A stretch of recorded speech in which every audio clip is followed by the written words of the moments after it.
Baik, untuk mempersingkat waktu, kita akan mulai webinar ini, di mana kita akan mendengarkan opening speech tentang pentingnya publikasi dari Profesor Dr. Enok Maryani MS, di mana beliau adalah Ketua Stipar Yapari Bandung, dan juga beliau adalah Guru Besar Bidang Geografi Pariwisata. Kepada Profesor Dr. Enok Maryani MS, kami persilahkan.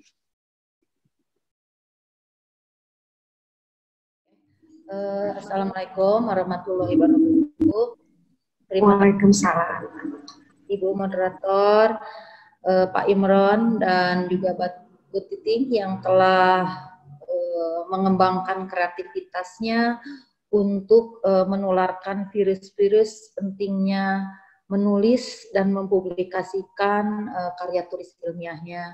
Semoga produktivitas Pak Imron dan Bu Titing dapat dengan cepat menular seperti halnya virus COVID saat ini gitu ya. Jadi harus jauh lebih cepat, lebih efektif. Bapak Ibu yang hadir pada acara seminar ini, saya ucapkan terima kasih atas partisipasinya. Salam kenal dan juga mungkin salam selamat jumpa gitu dalam dunia maya bagi memang sudah mengenal saya baik sebagai dosen ataupun mungkin sebagai kolega. Terima kasih atas kehadirannya dan partisipasinya dalam seminar ini.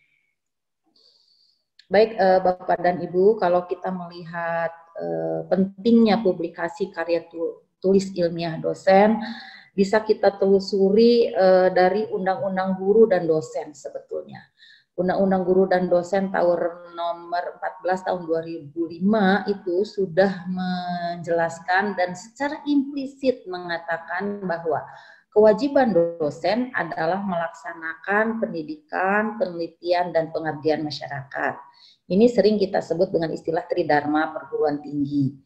Kemudian tugas yang penting lainnya adalah melaksanakan proses pembelajaran. Nah, di dalam melaksanakan proses pembelajaran ini merupakan implementasi dalam dunia pendidikan.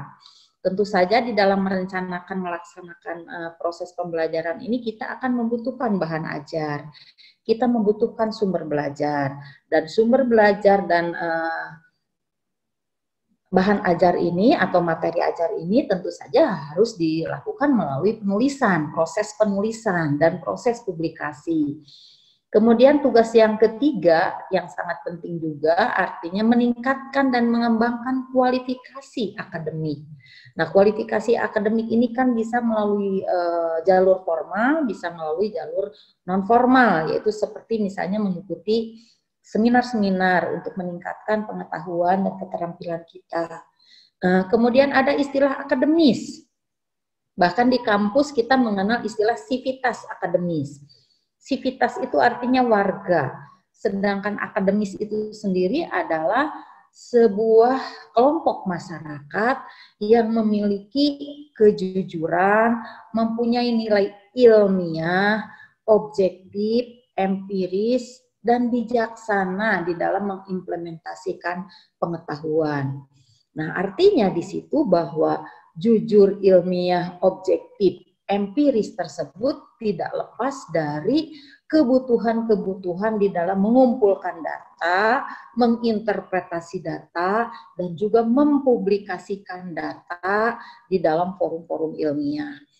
Nah, itu adalah secara jelas implisit bahwa kita mempunyai kewajiban untuk terus membaca, menulis, dan juga mensosialisasikan tulisan-tulisan kita ke dalam forum-forum ilmiah. Ya, forum ilmiah di sini bisa jurnal ataupun bisa mimbar-mimbar akademis, gitu ya. Kemudian secara undang-undang juga kita bisa menelusurinya di peraturan pemerintah nomor 37 tahun 2009 tentang dosen, di mana di dalamnya ada klausul yang mengatakan bahwa dosen adalah pendidik profesional dan ilmuwan yang utamanya mentransformasikan mengembangkan, menyebarluaskan ilmu pengetahuan, teknologi, seni melalui pendidikan, penelitian, dan pengabdian masyarakat. Artinya di situ ada kata mentransformasikan. Mentransformasikan itu kan artinya mempublikasikan, meneruskan informasi-informasi atau temuan-temuan kita ke dalam masyarakat. Nah, di dalam kata ilmuwan saja itu adalah mengandung makna bagaimana seseorang bisa memiliki ilmu banyak. Saya yakin di dalam menulis itu adalah harus membaca. Saya yakin Bu Titing nanti akan mengatakan bahwa tidak mungkin orang bisa menulis tanpa membaca. Tidak mungkin orang tidak menulis kalau tidak punya pengalaman menginterpretasi fakta, menginterpretasi data. Ya. Ilmuwan juga mempunyai arti bahwa orang yang berkecimpung di dalam dunia ilmu pengetahuan, atau dengan kata lain adalah produsen ilmu. Ya, di dalam menghasilkan ilmu itu kan jelas harus membaca, ya gitu ya. Kemudian juga ilmuwan juga dalam bahasa Inggris sering disebut to find, to discovery, to invent. Itu to find itu kan artinya menemukan. Discovery, mengungkapkan. Kalau mengungkapkan itu kan bisa sesuatu yang tersembunyi, uncover gitu ya, di bawah. Kemudian kita mengungkapkan gitu ya. Bagaimana sesuatu yang tersembunyi itu kita keluarkan, kebenaran yang tersembunyi itu kita keluarkan melalui karya-karya penelitian kita. Kemudian to invent itu artinya menciptakan. Nah, kalau menciptakan sesuatu yang baru kan, sesuatu yang sifatnya hasil dari kreativitas kita.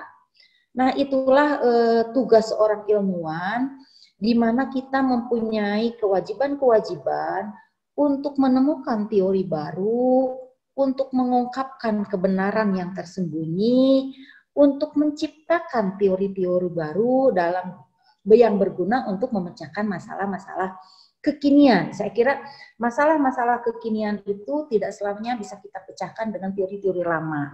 Tapi mungkin kita perlu ada temuan-temuan baru yang memang relevan. Mungkin kita saat ini diingatkan dengan penemuan obat virus COVID ya. Bagaimana sekarang ini antara dua kubu, virus yang dari Cina yang sedang diuji coba oleh Unpad, kemudian obat virus yang sedang diuji coba oleh Erlangga yang sebetulnya lebih duluan, tapi kemudian belum boleh dipublikasikan atau syarat utama untuk diimplementasikan ke dalam masyarakat itu menurut POM, Badan POM ini adalah harus dipublikasikan. Nah, artinya apa? Nah, itu harus terungkap benar tidak metode ilmiah yang digunakannya, sampelnya sudah mewakili populasi atau belum gitu ya. Artinya tidak boleh misalnya populasinya itu secara ilmiah kan, kalau yang dari virus Erlangga itu mempergunakan yang dari Bandung itu ABRI dari Bandung ya, Siskoan. Nah, itu kan leveling ringannya, sedangnya, beratnya itu kan secara stratifikasi belum menunjukkan populasi. Itulah yang kemudian sekarang masih dipertanyakan gitu ya. Artinya metode ilmiahnya, tahap-tahap prosedur ilmiahnya sudah benar atau belum, kemudian teori yang digunakannya sudah tepat atau belum. Itulah yang kemudian kita publikasikan untuk mengklarifikasi keilmiahan kita. Nah, artinya tidak sembarang kita mempublikasikan karya tulis ilmiah. Nah, jadi pencarian penemuan tersebut harus berdasarkan kaidah-kaidah, prosedur-prosedur yang sistematis yang dapat dipertanggungjawabkan. Nah, apa itu arti publikasi? Nah, publikasi itu adalah mengumumkan, menerbitkan, menyiarkan, menyebarkan tulisan-tulisan hasil kita, baik itu melalui penelitian ataupun mungkin melalui pengamatan melalui sikap-sikap ilmiah tadi. Nah, melalui buku, majalah, jurnal, surat kabar, forum seminar mungkin dan sebagainya. Ya. Nah, jadi sekali lagi bahwa tujuan daripada publikasi publikasi ilmiah itu adalah sebetulnya mempertanggungjawabkan langkah-langkah ilmiah, metode ilmiah, teori-teori yang memang sudah kita terapkan di dalam penelitian. Kemudian juga mengklarifikasikan temuan baru kepada halayak. Apakah memang ini adalah sesuatu yang baru atau mungkin jangan-jangan baru menurut kita tetapi tidak original menurut orang lain. Jadi artinya di situ kita harus jujur mengatakan bahwa ini adalah bagian yang mana. Jadi kalau saya mengatakan Pak Emron, Bu Titing, penelitian itu seperti puzzle, seperti mengisi puzzle. Jadi apa, merangkai gambar dan di mana posisi penelitian kita berada. Jadi kita mengisi bagian-bagian kosong dari penelitian gitu ya yang sudah ada. Kalau misalnya kita memang overlap, tentu saja overlapnya itu harus dijelaskan di posisi yang mana bedanya gitu ya. Nah, itulah yang kemudian menjadi otentikitas dari penelitian kita.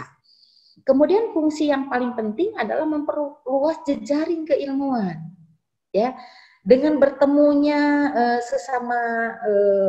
sesama ilmu, bukan teman sejenis ya Pak Imron ya, bertemunya dengan orang yang punya profesi yang sama, tentu akan memperkaya wawasan kita. Ya, akan memperkaya metode penelitian kita, akan memperkaya wawasan kita tentang penelitian-penelitian orang lain. Kalau kita misalnya bergaul dengan STP, kita bergaul dengan orang Bali, kita bergaul dengan orang-orang penelitian Amerika, Eropa, kita bisa membuka diri, oh penelitian orang lain sampai mana? Oh, kita di mana? Nah, apakah kita sudah maju atau masih berapa langkah di belakang orang lain gitulah. Itulah yang kemudian menjadi ajang refleksi bagi kita untuk mengejar ketinggalan-ketinggalan kita. Nah, itu yang keempat ya. Kelima adalah memberikan kontribusi terhadap pemecahan masalah. Saya kira masalah itu selalu berkembang ya, dan kita membutuhkan metode, teori, mungkin strategi, pendekatan baru untuk memecahkan masalah itu. Dan yang paling penting di dalam kontribusinya dalam dunia pendidikan adalah sebagai sumber belajar dan menjadi ajang contoh bagi mahasiswa kita.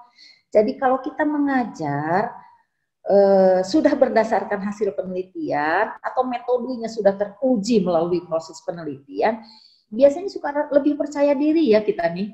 Dan tahu betul bahwa ini kelemahannya, ini kelebihannya.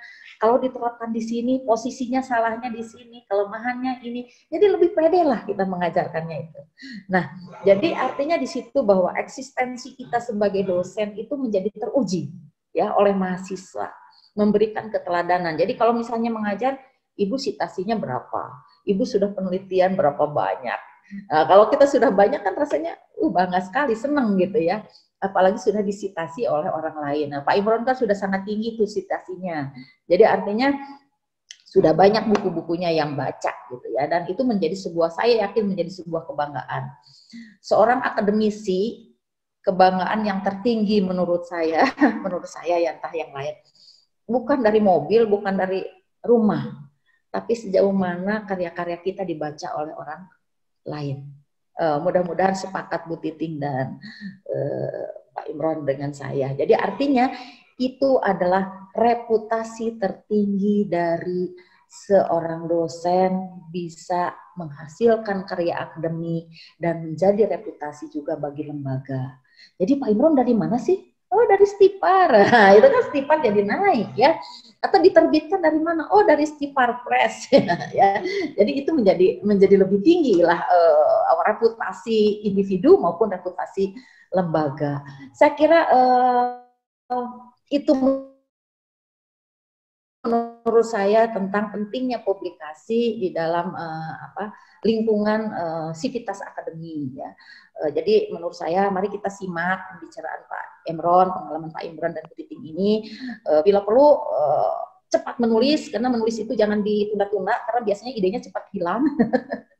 Ya, cepat menulis dan cepat dipublikasikan, baik dan buruk ya biarlah orang lain yang menilai, karena tidak ada karya yang sempurna, hanya Allah yang Maha Pencipta yang bisa menyempurnakan segala sesuatu dengan sempurna. Baik Bapak Ibu, itu mungkin open speech saya dalam seminar ini. Selamat menyimak dan selamat berkarya. Terima kasih. Assalamualaikum warahmatullahi wabarakatuh. Waalaikumsalam warahmatullahi wabarakatuh. Terima kasih banyak Profesor Dr. Enok Mariani SM, MS. Maka selanjutnya ini cukup mengingatkan kita ya Bu ya, betapa pentingnya kita untuk menulis. Intinya kita harus mau menulis dan mau mempublikasikan. Itu saja ya Bu ya. Mungkin selanjutnya kita masuk ke materi pertama, di mana itu akan lebih mempertajam lagi nih penulisan kita. Bagaimana, ya Pak ya, Pak Emron. Baik, bersama narasumber pertama kita yang disampaikan oleh Dr. Emron Edison SEMM tentang menulis buku ajar. Tapi sebelumnya saya ingin terlebih dahulu menyebutkan profil dari pemateri kali ini. Oke, di mana nama Dr. Emron Edison SEMM, Doktor Ilmu Manajemen University Pasundan Bandung, email emron.stipar@gmail.com, siapa tahu nanti dibutuhkan. Beliau adalah yang pertama Kepala SPIU BUMD Provinsi Jabar, kedua Manajemen Operasional Unpad Training Center, penulis beberapa buku manajemen dan terbukti bukunya sangat banyak sekali ya Bapak sekalian. Reviewer jurnal dan sekarang beliau menjabat sebagai Ketua Prodi Program Studi Manajemen Kekhususan Pariwisata di Stipar Yapari Bandung. Baiklah, kepada Bapak Dr. Emron Edison SEMM kami persilakan, waktu kurang lebih 15 menit Bapak. Ya. Terima kasih. Assalamualaikum warahmatullahi wabarakatuh. Waalaikumsalam warahmatullahi wabarakatuh, Pak. Yang terhormat Profesor Dr. Enok Mariani selaku Ketua Stipar Yapari, para peserta webinar hadir di sini yaitu diantaranya Dr. Imas Komaria dari Universitas Wanita Indonesia. Ada juga kebetulan ada juga keponakan saya itu Nelly ini ya, Ketua Prodi di perguruan tinggi lain, ada juga dari UGM, UI, Unpad, ya, STP Bandung, STP Palembang, Akpar NAI, guru-guru, dan para mahasiswa dari berbagai perguruan tinggi, dan yang lainnya yang tidak bisa saya sebutkan satu persatu. Bapak, Ibu yang saya hormati, nah, sebelum kita masuk pada tema inti, saya ingin membacakan sedikit kutipan yang ditulis oleh Pramudia Anantatur. Beliau berkata, menulislah karena tanpa menulis engkau akan hilang dari pusaran sejarah. Saya kira kalimat ini tepat untuk ditujukan kepada para dosen dan guru. Sebab tadi apa yang dikatakan oleh Prof.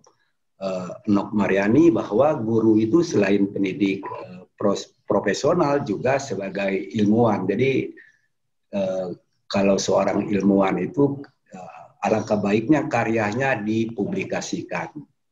Nah, di sini ada cover-cover buku ini. Nah, ini saya jelaskan sedikit. Kalau di sini ada Philip Kotler. Kalau orang marketing itu pasti mengenal siapa itu Philip Kotler. Di sini ada Stephen Robin. Ini orang akan mengenal siapa Stephen Robin itu. Ini orang manajemen juga akan mengenal siapa Renal Kasali, yaitu pakar manajemen yang diakui secara internasional. Juga orang akan mengenal siapa Anwar Prabu Mangkunegara, yaitu penulis buku manajemen sumber daya manusia, yang citasinya puluhan ribu ini. Ini cukup luar biasa. Tentunya bagi penulis geografi atau geografi pariwisata, tentunya akan banyak mengenal siapa itu Profesor Dr. Enok Mariani. Ini guru besar geografi yang tadi telah memberikan pembuka awal. Nah, jadi kenapa mereka dikenal? Karena mereka menulis.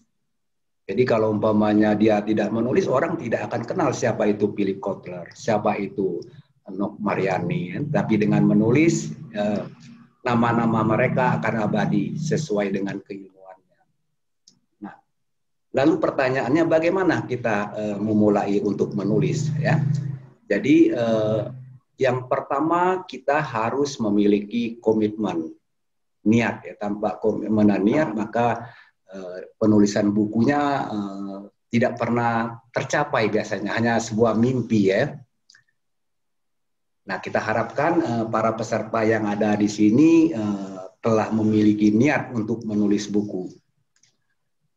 Berikutnya, nah ini ada sedikit pernyataan, yaitu beranikan diri, jangan takut untuk dikritik. Jadi kalau kita menulis itu harus berani.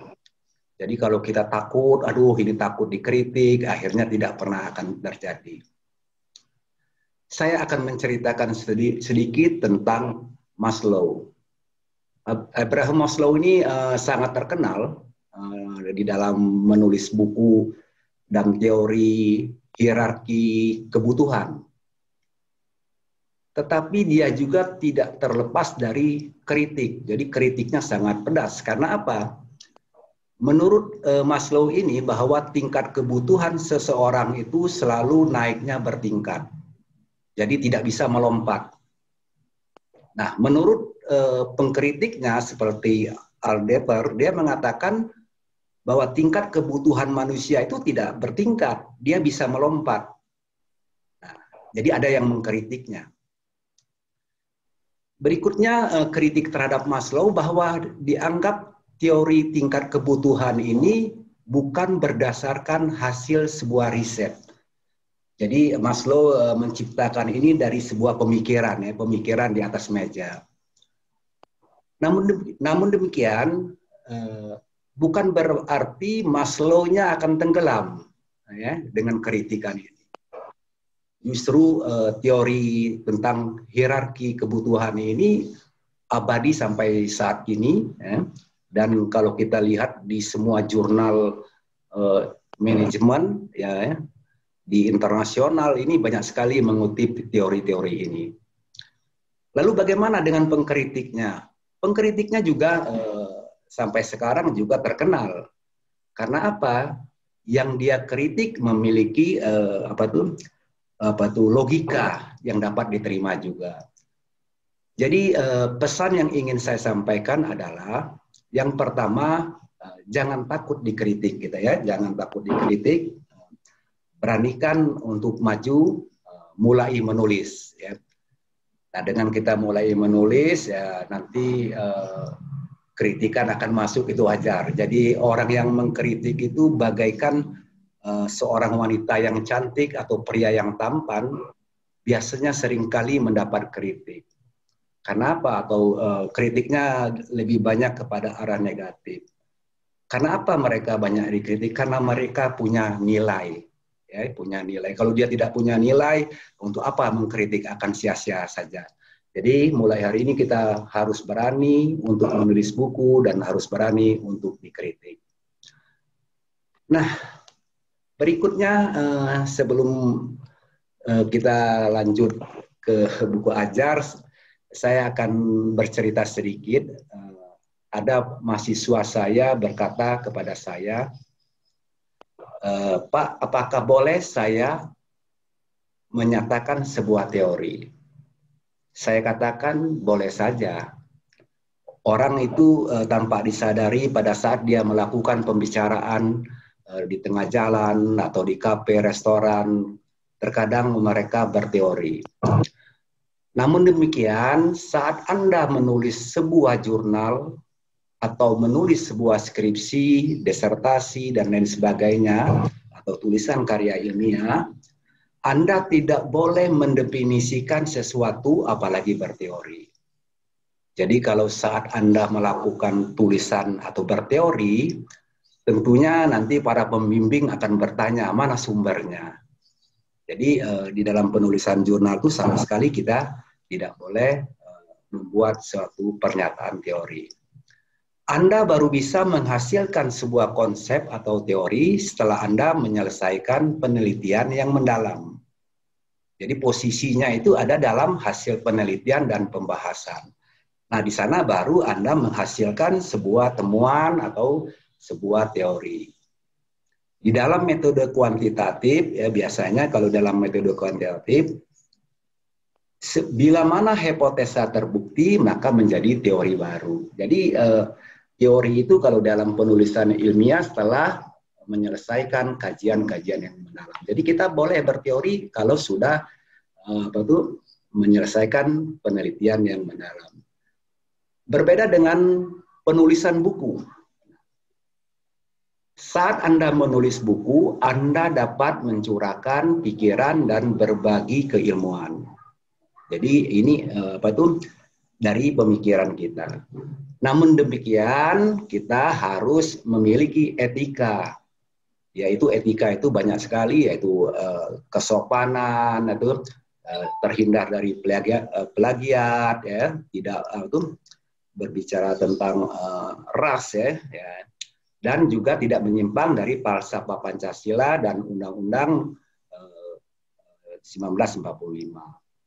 Nah, pada saat kita menulis buku, tadi sudah dibicarakan oleh Prof. Nok, kita bisa membuat definisi, ya, membuat definisi, kita bisa membangun teori baru, atau kita mengembangkan teori yang ada, yang sudah dibuat oleh orang. Seperti halnya Maslow tadi dikembangkan oleh orang lain, ya, kita boleh saja. Kita juga dapat mengembangkan dimensi, ya, dimensi, jadi atau indikator. Kita juga dapat mencurahkan hasil temuan-temuan kita dalam buku. Jadi saya kira menulis buku itu lebih leluasan kita dibandingkan kita menulis sebuah jurnal. Tentunya di dalam menulis buku kita harus memiliki kepakaran. Saya percaya yang hadir di sini tentunya telah memiliki kepakaran sesuai bidang keilmuannya. Nah, untuk itu saya kira kita harus berani untuk menulis. Saya akan bercerita sedikit, ini sekedar kiat aja sebenarnya tentang menulis buku. Awal saya menulis buku itu ada ceritanya. Ini mungkin dapat dijadikan sebagai kiat. Waktu itu saya merupakan praktisi sebuah hotel, jadi ya, sebelum saya menjabat general manager, waktu itu saya sebagai kepala teknik atau chief engineering, ya. Karena saya jabatan chief engineering, maka waktu itu saya diminta oleh sebuah perguruan tinggi pariwisata untuk mengajar mata kuliah engineering hotel. Nah, waktu itu saya sangat bangga karena saya diterima menjadi dosen. Wah, pikir saya akan berhadapan dengan mahasiswa dan saya akan menjadi dosen ini. Ya, ini jadi saya senang sekali waktu itu. Ya, namun demikian pada saat saya mengajar, justru saya mengalami stres waktu itu. Ya, mengalami stres.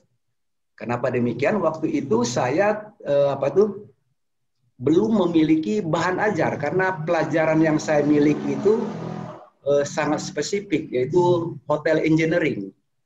Nah, saya bingung waktu itu, saya cari ke toko Gramedia, tidak ada bukunya, kan? Sehingga saya harus cari beberapa referensi, saya gabungkan, ya. Nah, tidak seperti saat ini. Kalau saat ini ada Google, ya, jadi ada Google, jadi untuk mencari referensi sangat mudah. Waktu itu sangat sulit waktu itu. Apalagi saya waktu itu masih S1, ya. S1, tapi waktu itu masih bisa mengajar, ya. S1 itu masih bisa menjadi dosen waktu itu. Nah, pada saat saya mengajar, sebelum saya mengajar, saya itu udah menulis waktu itu. Tulisan saya itu waktu itu belum berbentuk PowerPoint. Jadi kayak naskah buku. Saya ketik aja waktu itu. Waktu itu pada saat setelah saya buku diketik, saya mengajar, sehingga saya sajikan dulu masih pakai proyektor. Pada pertemuan kedua saya juga bingung waktu itu, kan, harus bagaimana lagi. Saya juga salin dan seterusnya. Nah, pada tahun berikutnya saya sudah siap waktu itu untuk mengajar. Karena apa? Hasil cetak saya, hasil ketikan saya itu sudah terbukukan. Waktu itu saya bukukan. Lalu saya berpikir waktu itu, wah ini tebal juga ternyata. Padahal waktu itu tidak terkonsep bahwa itu akan menjadi sebuah buku. Nah, ketika tebal itu saya berpikir apakah ini bisa menjadi buku ajar waktu itu ya. Nah, saya coba waktu itu saya ajukan ke penerbit. Ya ternyata buku saya diterima waktu itu. Dalam 2 hari saya dapat telepon, tolong berikan soft copy. Padahal waktu itu belum lengkap buku itu karena saya hanya memberikan contoh apakah gaya selingkungan saya diterima atau tidak. Nah, artinya menulis buku itu sebenarnya sangat sederhana, menulis buku ajar itu. Artinya apa yang kita ajarkan, lalu kita tulis ya. Jadi sangat sederhana. Nah, saya sendiri yang tidak terkonsep di dalam menulis buku itu akhirnya menjadi sebuah buku ajar waktu itu ya. Nah, saya kira untuk generasi sekarang, ya generasi digital ini, saya kira sangat mudah kita untuk menulis buku ya. Apalagi ada Google yang bisa kita jadikan referensi. Jadi saya kira kita harus mulai berani, ya harus berani. Nah tentunya kita akan bertanya, bagaimana ya saya mau menulis ya? Kalau kita lihat para dosen itu kalau mengajar lancar dia, sangat lancar. Tapi pada saat dia mau menulis dia bingung. Nah ya pada saat dia mau menulis dia bingung. Nah cara yang paling sederhana adalah kalau kita sulit membuat redaksi ataupun kata-kata yang baik, kita rekam aja apa yang kita bicarakan pada waktu kita mengajar di kelas itu. Kita rekam, ya, sehingga kita akan akan mudah untuk menyusun tulisan buku itu. Ya, jadi sangat sederhana untuk menulis buku itu saya kira. Nah berikutnya ini saya lanjut.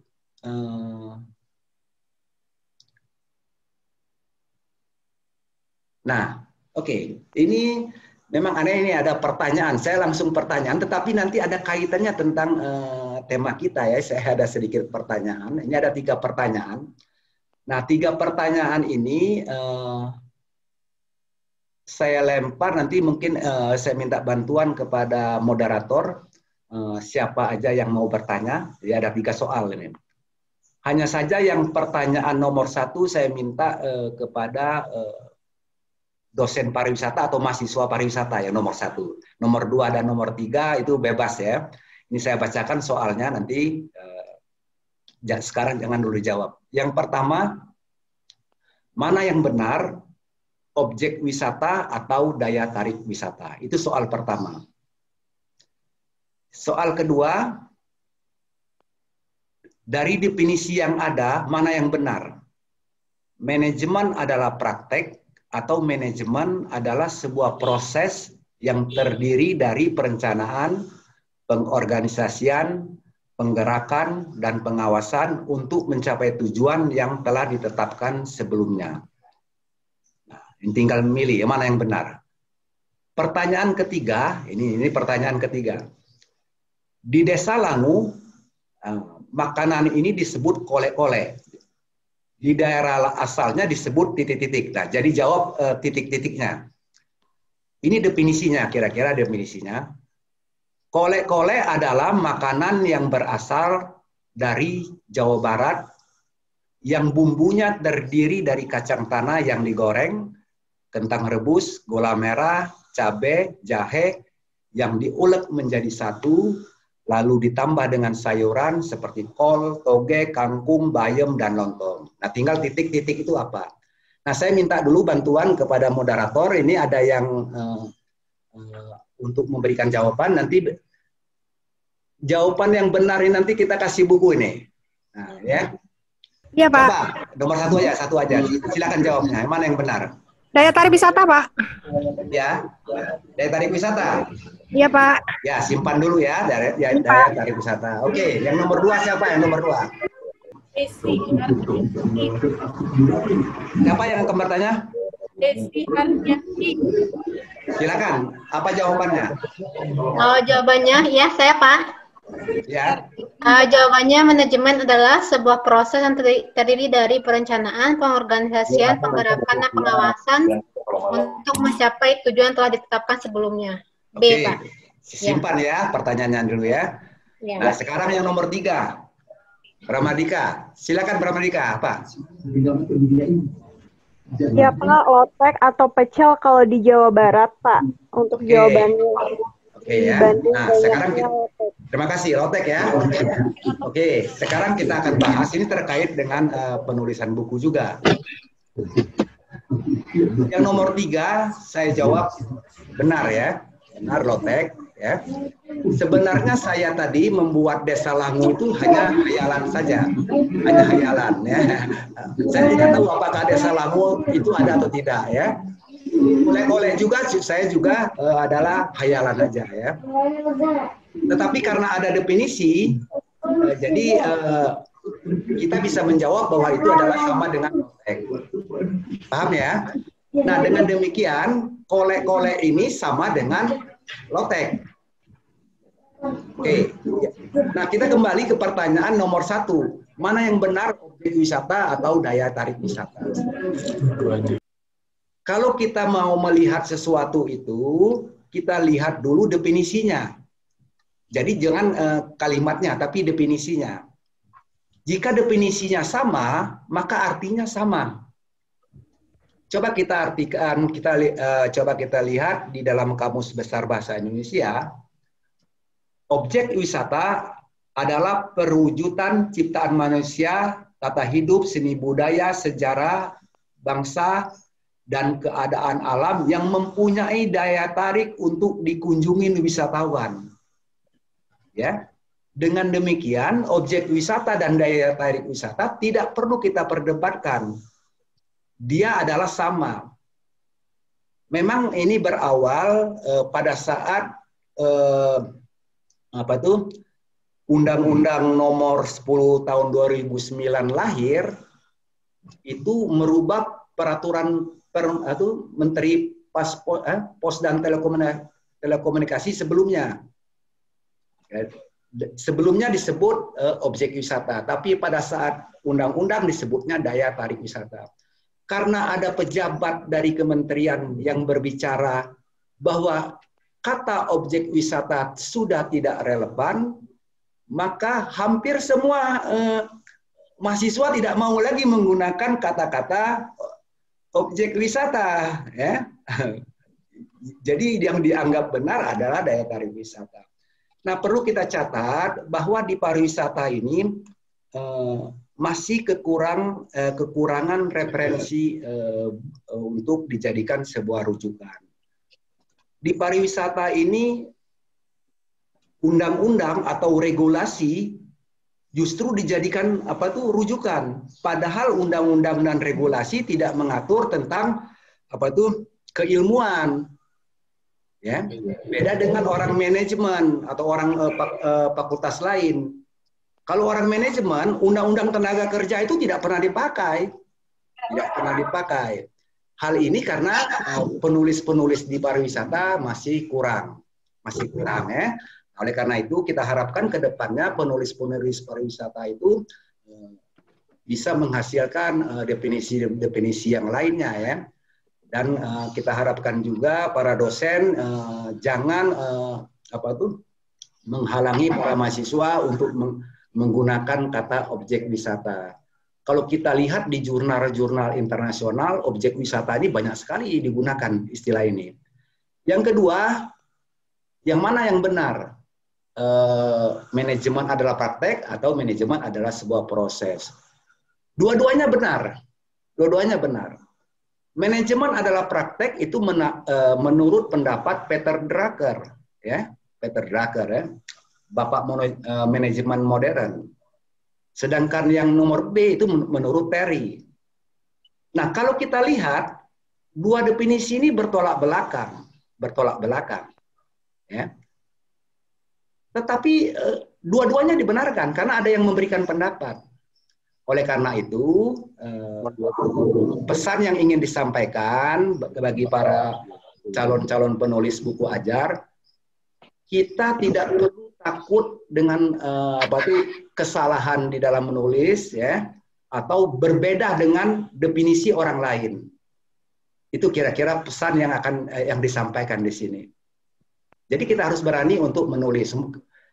Jadi jangan tergantung kepada regulasi saja. Itu yang ingin saya sampaikan. Nah, sekarang kita lanjut. Nah, kalau kita sudah menulis buku, tentunya kita memiliki manfaat yang cukup banyak. Yang pertama, citasi Google Scholar. Jadi dosen itu yang citasi Google Scholar-nya tinggi, itu pasti penulis buku.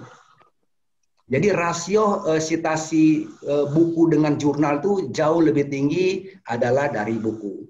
Yang kedua, dia akan dapat meningkatkan ranking cinta pribadi kita. Jadi kita tahu ranking berapa kita secara nasional. Yang ketiganya, dia juga dapat meningkatkan ranking cinta kampus. Ya, bila disitasi.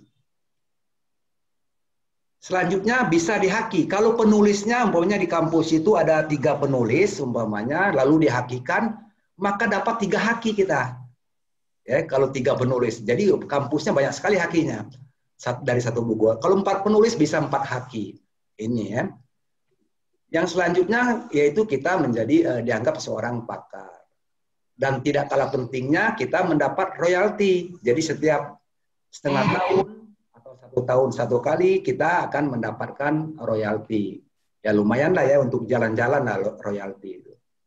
Dan yang terakhir saat ini BKD itu harus mencantumkan juga tulisan buku, ada juga nilai. Nah saya kira kita harus memulai menulis sehingga kepakaran dan citasi kita menjadi lebih baik. Nah sekarang apa itu buku ajar ya? Buku ajar adalah buku pegangan untuk suatu mata kuliah yang ditulis dan disusun oleh pakar di bidangnya. Tadi sudah saya sebutkan bahwa kalau umpamanya Pak Mastur itu menulis tentang manajemen, ya saya kira dia udah pakar di manajemen karena dia telah mendapatkan ilmu-ilmu tentang manajemen. Jadi dibolehkan itu. Sudah itu harus memenuhi kaidah buku teks dan diterbitkan secara resmi. Artinya buku itu harus ada penerbitnya. Penerbitnya. Kebetulan di Stiparya Pari ada nama penerbitannya Stiparya Pari Press. Nah, jadi boleh aja nanti mengajukan tulisan untuk diterbitkan di Stiparya Pari Press. Nah berikutnya, bagaimana buku ajar ini? Jadi buku ajar ini bersumber dari hasil penelitian. Jadi hasil penelitian kita bisa curahkan di dalam buku ajar ya, atau sebuah pemikiran. Jadi duduk di dalam meja aja kita bisa menghasilkan sebuah pemikiran, sebuah konsep ya. Yang keduanya gaya bahasanya komunikatif dan semi formal. Agar mudah dipahami. Yang ketiga menggunakan landasan pola struktur belajar yang fleksibel dan struktur. Yang keempat, menjelaskan tujuan pembelajaran secara instruksional. Jadi setiap bab itu umpamanya dia apa kompetensi yang dihasilkannya. Apakah dia kompetensinya mengidentifikasi atau apa. Jadi harus ada kompetensi yang dihasilkannya. Tebalnya 200 halaman ya. Kalau 200 halaman wah banyak sekali ya. Nah, sebenarnya tidak terlalu banyak ya. 200 halaman itu kalau kita 14 pertemuan artinya satu bab itu 15 halaman sebenarnya, 15 halaman. Ukurannya 15 kali 23 cm.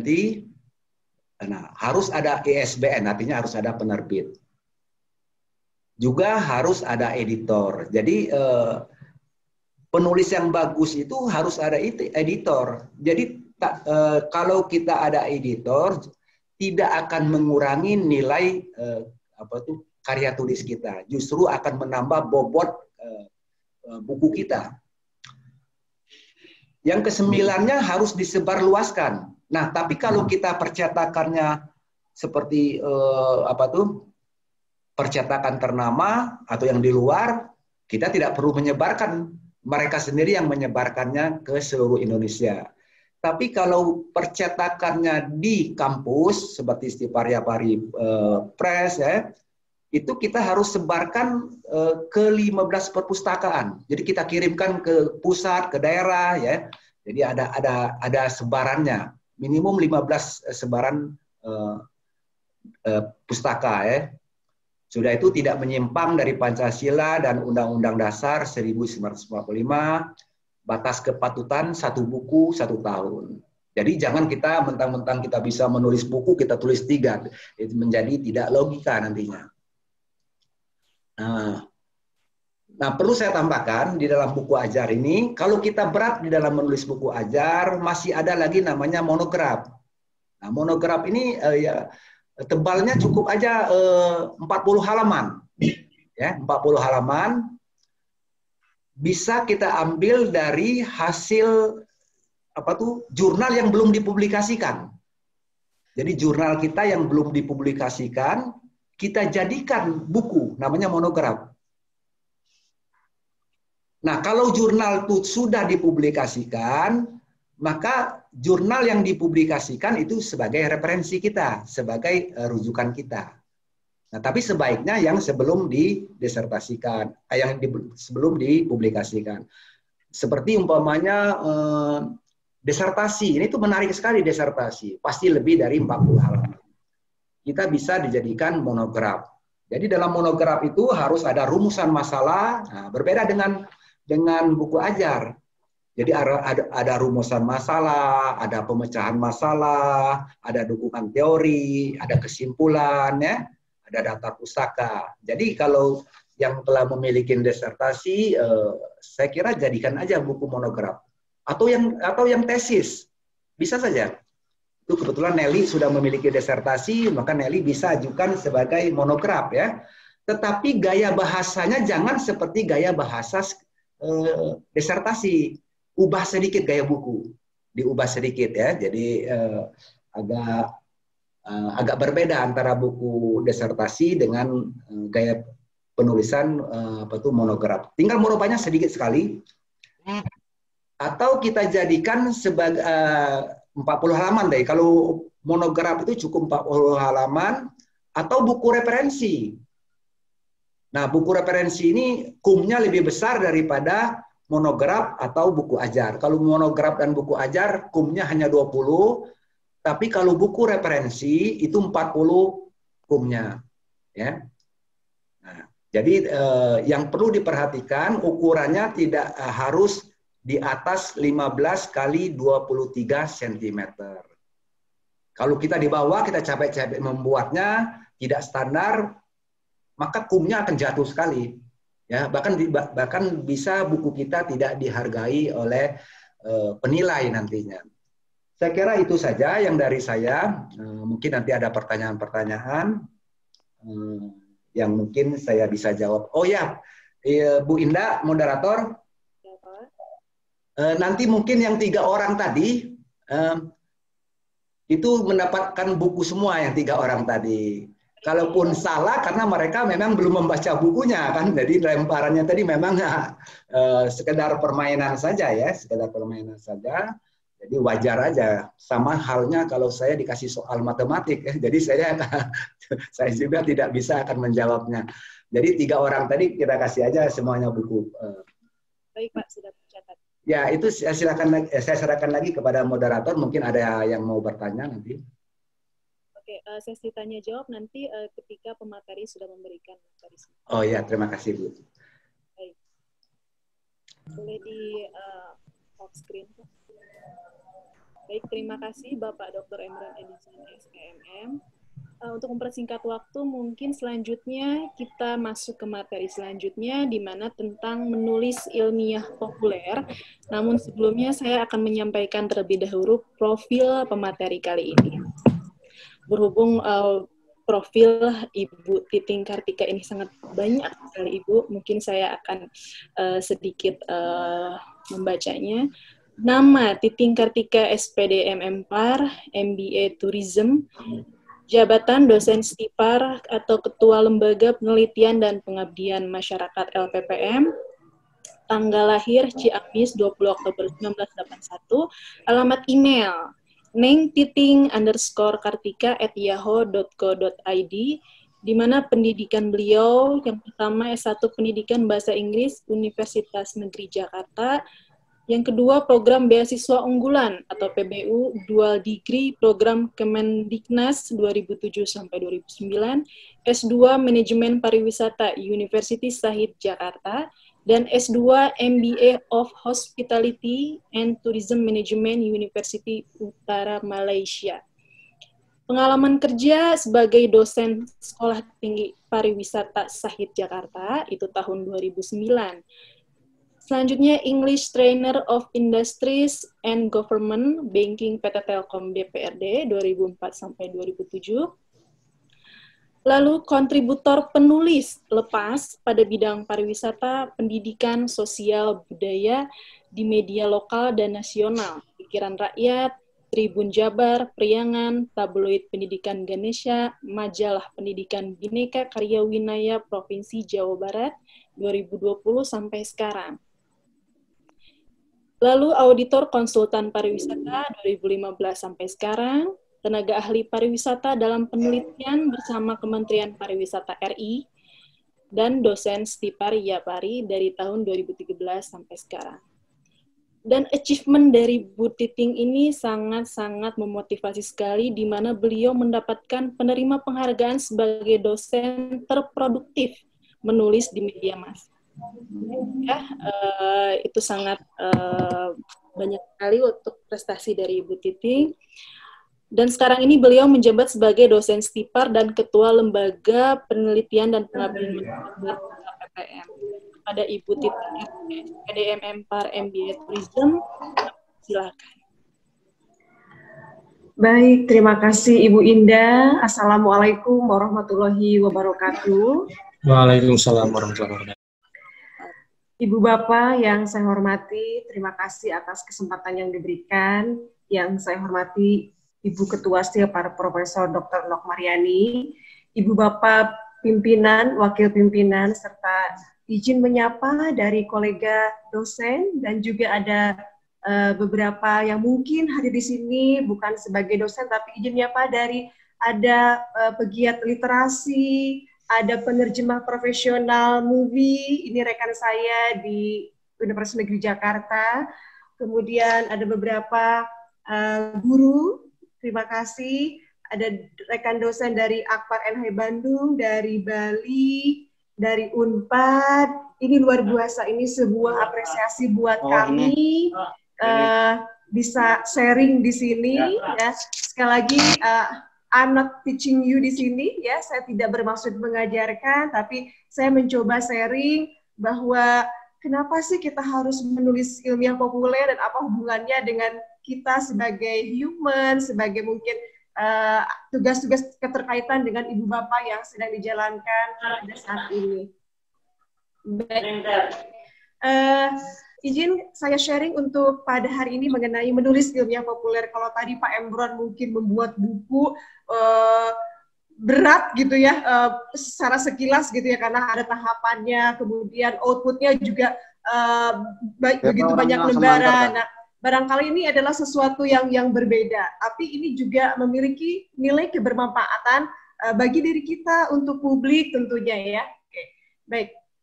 Nah, tadi sudah disebutkan untuk CV. Nah, Ibu Bapak, teman-teman semua, saya akan bagi diskusi hari ini menjadi 6 bagian utama. Pertama, apa sih ilmiah populer? Kemudian, bagaimana karakteristik dan struktur ilmiah? Lalu, apa sih manfaatnya dari sisi academic point of view, misalnya? Kemudian, bagaimana tahapan kita menulis? Lalu, bagaimana dalam proses pengiriman naskah? Dan terakhir relatif tembus media massa. Nah, memang sih idealnya kalau materi ini enaknya workshop, tapi saya akan coba ini menjadi basic sharing barangkali ya. Selanjutnya nanti saya berharap di akhir presentasi saya ada mungkin 3-5 orang yang sudah bisa kirim naskah, kemudian saya akan bantu share ke media mana yang tepat. Ini menjadi tantangan. Mangga di-share nanti ke email ya. Kita akan melihat bagaimana antusias media terhadap satu isu tertentu. Ya. Baik, yang pertama sebenarnya apa sih ilmiah populer itu? Okay. Ilmiah populer itu adalah satu tulisan yang berisi pendapat atau pendapat penulis tentang satu case atau masalah atau peristiwa yang diuji berdasarkan kajian, analisis, penelitian, dan memenuhi syarat kaidah ilmu pengetahuan yang disajikan dalam bahasa populer. Nah, ini keywordnya ya, dalam bahasa populer. Nah, yang membedakan mungkin dengan jurnal ilmiah yang mungkin familiar bagi ibu Pak dosen, nah ini kalau di ilmiah populer, maka diksi kata atau pilihan kata menjadi sesuatu yang berbeda. Nah, karena ilmiah populer ini disajikan di media massa, boleh koran, majalah, tablet, dan dikomunikasikan kepada publik. Nah, artikel ilmiah populer ini juga bisa merupakan hasil penelitian ilmiah, namun disajikannya dengan lebih ringkas dan lugas. Nah, mungkin kalau kita terbiasa membaca sebuah jurnal, ada abstrak, ada keywords. Nah, kalau di ilmiah populer ini lebih disampaikan bagaimana publik, bagaimana masyarakat luas langsung mengerti secara bahasa sederhana, namun juga substansinya tetap ingin menyampaikan, oh ini sebenarnya hasil penelitian atau hasil pengamatan sosial misalnya. Dan satu lagi tentu ini sifatnya non-fiksi ya. Nah, lalu apa sih yang menjadi ciri atau karakteristik? Nah, biasanya bersifat opini, kan opini tentu sifatnya subjektif. Karena subjektif pasti ada satu pandangan atau perspektif terhadap suatu masalah atau peristiwa. Nah, yang kedua adalah dari sisi gaya bahasa yang digunakan populer. Populer itu adalah bahasa yang dimana masyarakat umum lebih mengerti, diksi-diksi katanya lebih sederhana barangkali ya. Kemudian tidak berbelit-belit dan efektif. Jadi lebih menggunakan pada kalimat-kalimat pendek atau short sentence. Nah, yang ketiga adalah mudah dicerna. Nah, karena ini adalah segmen pembacanya mungkin berbeda seperti tadi buku ajar sangat very specific itu student sama lecture. Nah, kan kalau media itu mungkin lebih pada berbagai kalangan sehingga karakteristik bahasanya harus mudah dicerna. Nah, berikutnya adalah dalam ilmiah populer juga kita bisa memperkenalkan satu pandangan baru kepada pembaca, tentu didasarkan oleh sebuah data dan informasi. Okay? Dan ini diharapkan akan menjadi bagian daripada sarana komunikasi dengan publik. Okay. Nah, mungkin ada pertanyaan yang menggelitik ke kita, kenapa sih harus menulis gitu ya? Pak Imran juga tadi sudah menjelaskan kenapa kita harus menulis. Namun saya lebih melihat pada perspektif sosial bahwa menulis itu ternyata membangun kepekaan kita terhadap satu realitas yang terjadi. Kemudian juga melatih kita berpikir lebih sistematis, okay? Adanya kepuasan batin, terlebih kalau misalnya suatu karya kita diterbit di koran yang kita tuju. Nah, ini juga bagian daripada informasi dengan khalayak. Nah, kemudian ini juga dampak lain dari menulis di ilmiah populer atau mungkin di media massa, mungkin penulis akan menjadi lebih populer. Oh iya, si profesor ini nulis di sini. Oh, karyanya tentang ini sangat hafal pembaca yang memang terbiasa membaca media misalnya. Nah, mendapat honor. Nah, ini saya kenapa tanda tanya ini sebuah relatif apakah ini akan juga satu keuntungan, namun harus digarisbawahi bahwa honor adalah sebuah bonus ya yang nantinya juga akan diterima oleh penulis ketika suatu karya dipublikasikan di media tertentu. Nah, apa saja sih bentuk-bentuk dari karya ilmiah populer? Kayak sangat banyak ragamnya.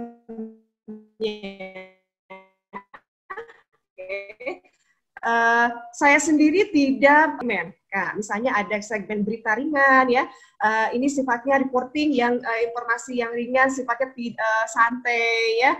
Kayak contoh misalnya ingin menceritakan bagaimana kehidupan anak di pedalaman Baduy. Nah, kemudian ada istilah feature atau tulisan khas ya, bisa berdasarkan pengamatan ilmu pengetahuan atau hasil perjalanan, misalnya berkunjung kemana, lalu diceritakan, dilihat dari sisi keindahannya, kemudian traveling experience dan lain-lainnya.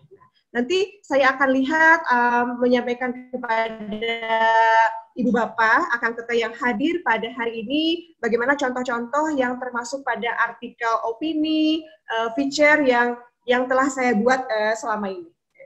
Kemudian sifatnya artikel, ini artikel, nah orang mungkin lebih pada mengenal rubrik opini ya. Biasanya di media nasional setiap hari itu ada satu rubrik yang menyediakan kepada pembaca atau eksternal untuk menuliskan sebuah ide gagasannya yang ditulis di koran tersebut atau media tersebut. Nah, kemudian bentuk laporan bisa berbentuk investigative report, journalism report. Nah, sejauh ini mungkin saya banyak mengisi pada kolom feature sama opini karena mungkin saya punya ketertarikan tersendiri pada dua aspek tersebut. Nah, ini adalah struktur tulisan ilmiah populer. Barangkali berbeda dengan jurnal ilmiah biasa atau mungkin buku ajar juga berbeda. Nah, tapi di sini ada standar di mana ini harus terpenuhi. Ya. Pertama ada heading, ya, kemudian kemudian byline atau nama institusi, ada intro, kemudian ada bridging, penghubung intro ke isi, ada bodinya yang adanya bisa ada subjudul dan terakhir closing. Nah, yang menarik tulisan ilmiah populer ini selain di backup oleh data dan informasi juga sangat melibatkan emosional penulis gitu kan. Makanya ada beberapa penggalan kalimat yang akan menjadi apa sih yang harus di-close pada satu artikel ini. Nah, ini beberapa contoh kalimat kalau penutup biasanya berupa kesimpulan, ajakan berbuat sesuatu, dan pertanyaan tanpa jawaban. Sebagai contoh misalnya ingin membuat kesimpulan nih, dengan demikian tidak heran jika masyarakat kecewa dan kebijakan pemerintah terkait penanganan korupsi. Itu contoh satu sentence. Nah, kemudian ajakan berbuat sesuatu. Sudah saatnya kita berbuat nyata dan tak perlu beretorika. Masyarakat membutuhkan aksi, bukan janji. Nah, ini kalimat-kalimat ini pernah saya pakai dalam artikel-artikel dengan tema-tema tertentu ya untuk sebagai closing statement. Nah, kemudian kadang juga ada rhetoric question atau pertanyaan tanpa jawabannya. Jadi kalau bukan kita yang peduli terhadap kondisi pandemi ini, siapa lagi? Nah, sudah cukup. Nah, itu kebebasan ekspresi dalam ilmiah populer ini lebih ada satu kebebasan ya dibandingkan mungkin kita harus menulis jurnal ilmiah seperti jurnal atau di buku ajar. Nah, ini saya sangat senang jika ada ibu bapak atau rekan-rekan di sini yang juga yang punya hobi menulis diarahkan sehingga akan menjadi nilai poin tersendiri. Nah, oke. Nah, ini satu contoh ketika saya drafting sebuah artikel, saya terinspirasi mengangkat wisata virtual misalnya. Kenapa wisata virtual? Karena akhir-akhir ini menjadi perbincangan dari masyarakat luas. Ketika pandemi ini hit negara kita, maka orang berbondong-bondong atau travel agent membuat wisata virtual. Nah, saya mencoba ingin melihat perspektif lain dari wisata virtual. Nah, itu sangat dibolehkan ketika kita ingin menyampaikan satu opini atau menyampaikan gagasan lain. Nah, di sini ada heading ya, ini heading byline intro ini. Nah, paragraf pertama, kalau melihat pada rules atau aturan itu adalah intro yang sifatnya general dulu. Ya, oke. Kemudian nanti ada penghubung, connecting paragraf yang akan masuk kepada isi. Nah, rata-rata kalau saya perhatikan di Kompas, Pikiran Rakyat, Media Indonesia, jumlah words itu pada rentang 750 sampai 850. Nah, ini namun sekali lagi harus memperhatikan apa yang diperserati setiap media. Kemudian ini saya lihat juga bahwa dalam ilmu populer juga jangan lupa kita perlunya ada data informasi rujukan yang relevan. Jadi tidak hanya opini pribadi saja, silakan merujuk data apa misalnya. Kayak ini saya melihat apa sih wisata virtual berdasarkan pemahaman yang lain. Misalnya saya melihat ada J. Dusan 2009. Nah, ini boleh, dan ini sangat baik ketika kita menulis di media, kita tidak hanya menyampaikan opini perspektif kita saja, kita juga mengangkat perspektif yang lain yang mendukung terhadap data atau tema yang kita usung. Nah, dan terakhir ini saya bikin paragraf kesimpulan. seperti ini. Namun demikian, kehadiran wisata virtual dapat menjadi diversifikasi produk layanan bagi siapa saja yang ingin menikmatinya, dan seperti langsung menjadi faktor pendorong mengunjungi destinasi asli. Nah, terlepas dari adanya kekurangan, nah tetap saya memandang bahwa wisata virtual ini punya strength and weakness point.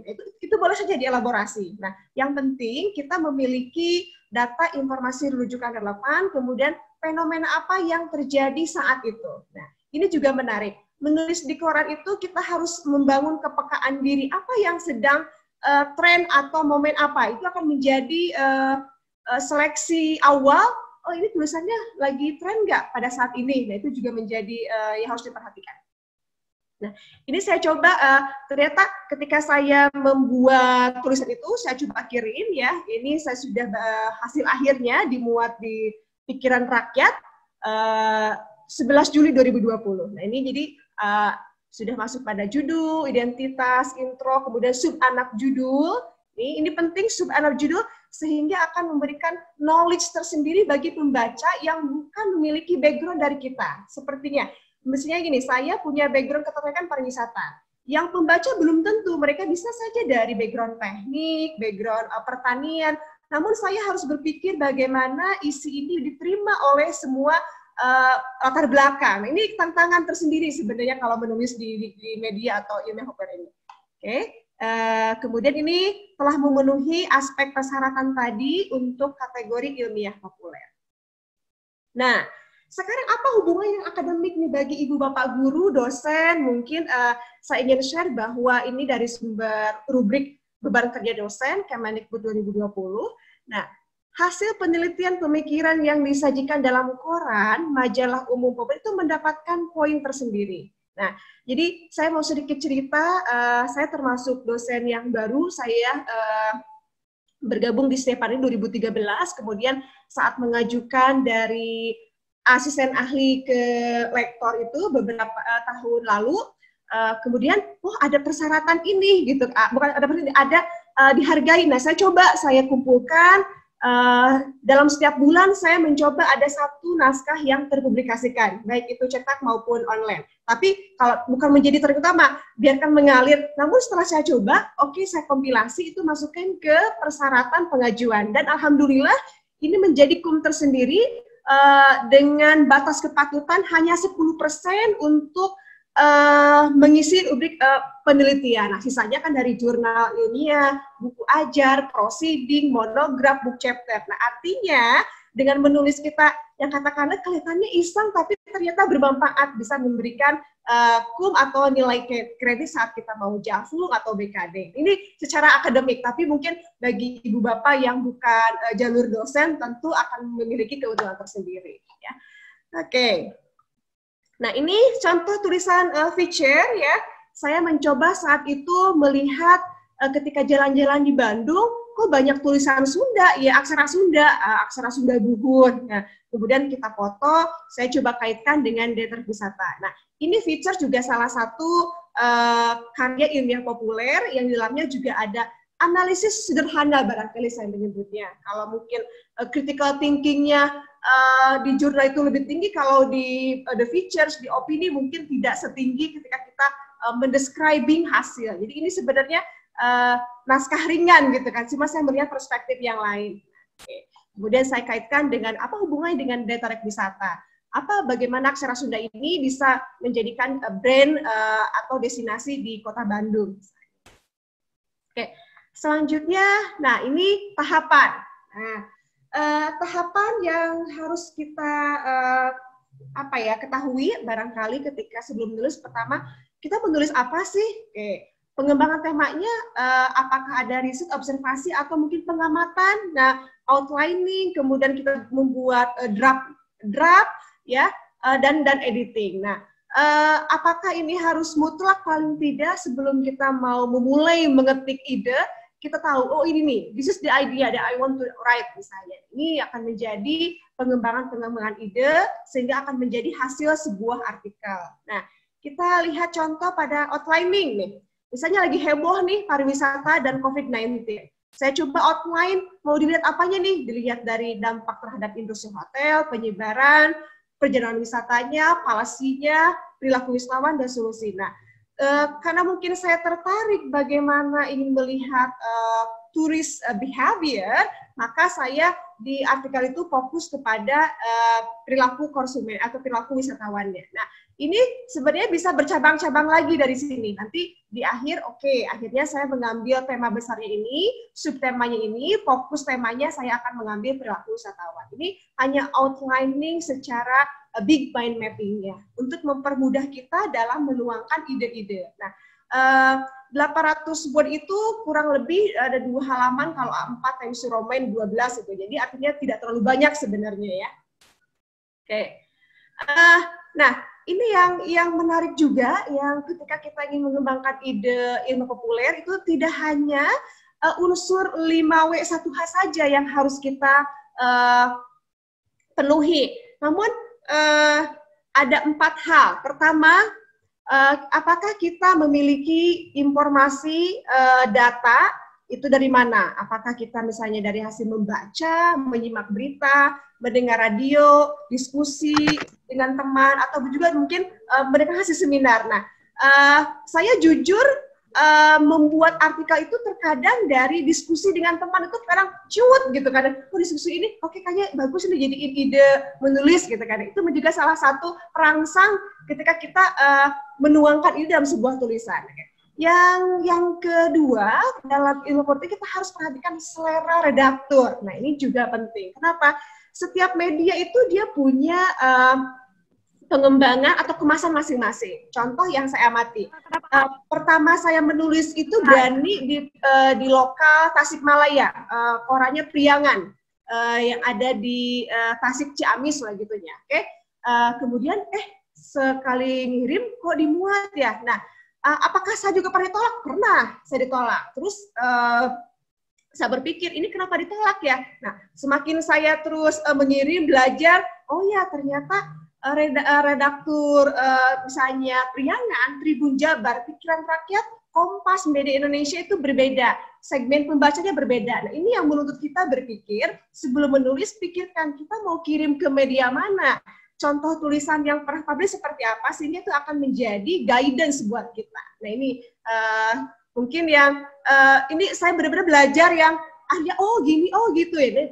Banyak ohnya akhirnya gitu kan ya. Saya mulai menulis itu mengirimkan berani ke media 2005 ya.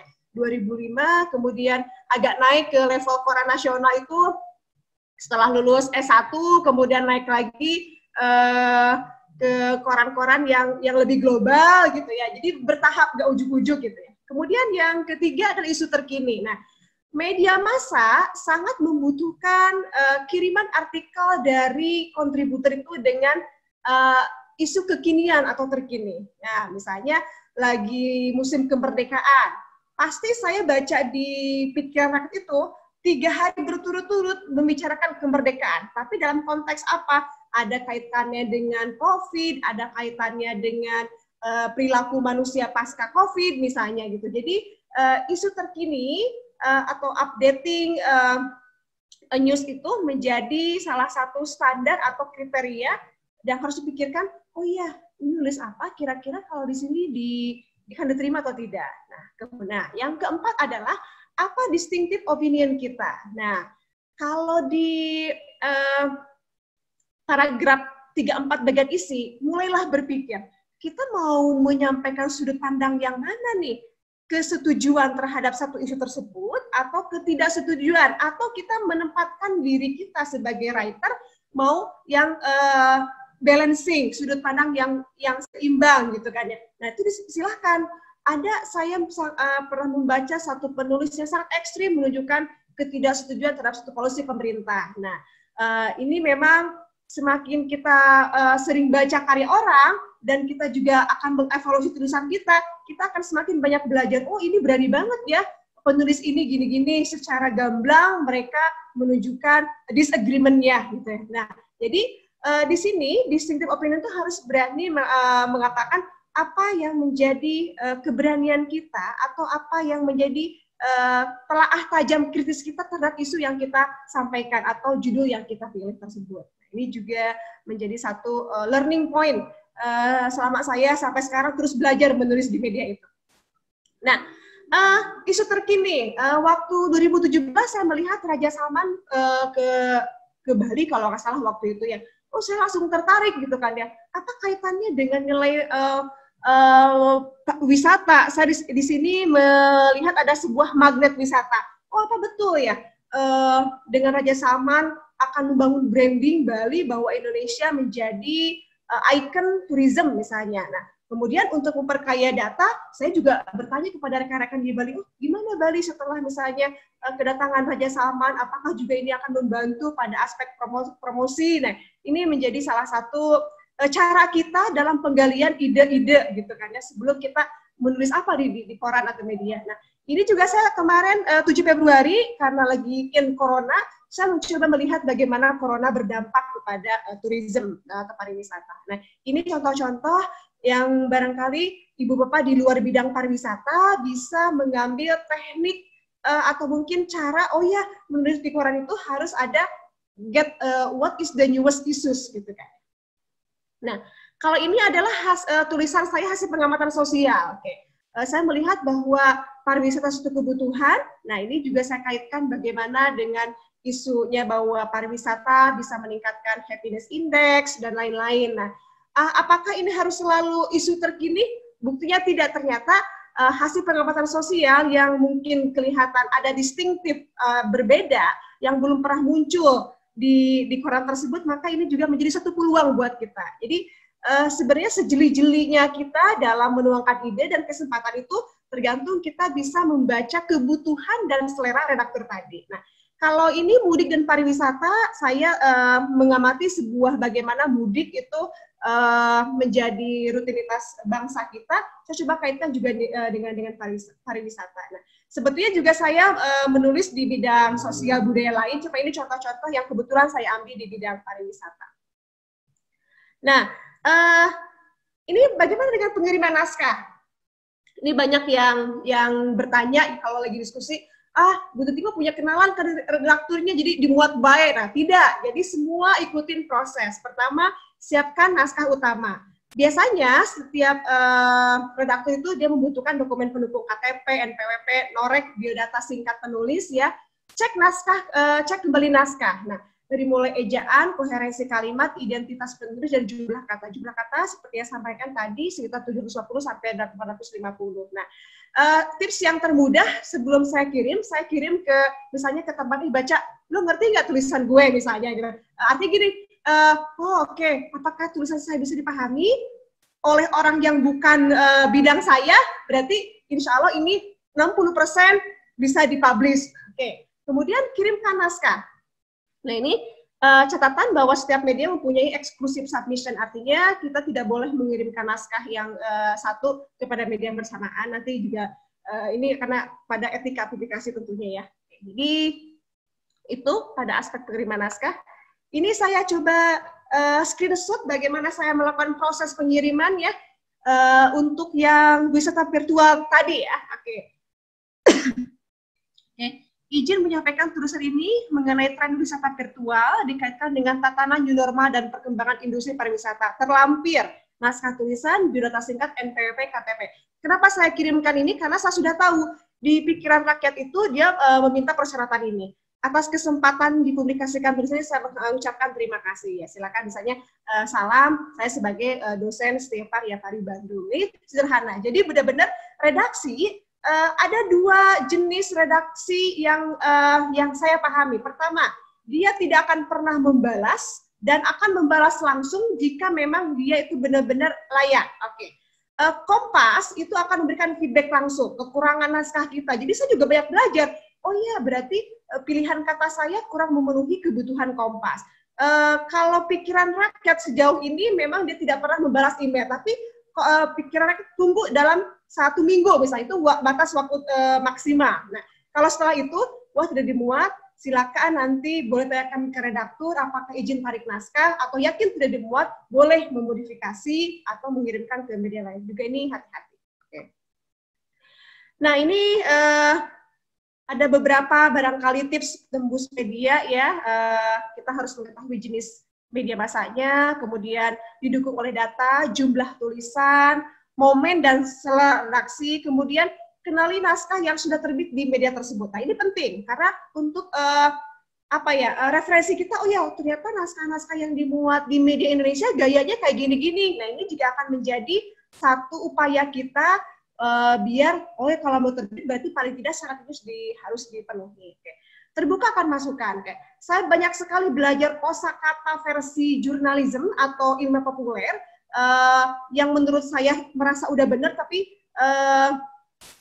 ternyata bahasa media berbeda. Kayak misalnya mempopulerkan, memolerkan. Oke, itu saya bilang mempublikasikan, tapi saya mempublikasikan. Itu hal-hal yang seperti ini akhirnya memperkaya secara tidak langsung gitu ya. Nah, mungkin sharing berikutnya adalah bahwa menulis itu bukan hanya untuk terbit. Jadi kalau kita targetnya harus terbit, jangan, itu stres. Nikmati saja, enjoy. Karena kan tulisan yang kita tidak dimuat itu belum tentu tidak bagus. Bisa saja karena tidak memenuhi selera redaktur gitu kan. Jadi ketika naskah terbit, tetap banyak baca, tidak berpuas diri, teruslah menulis.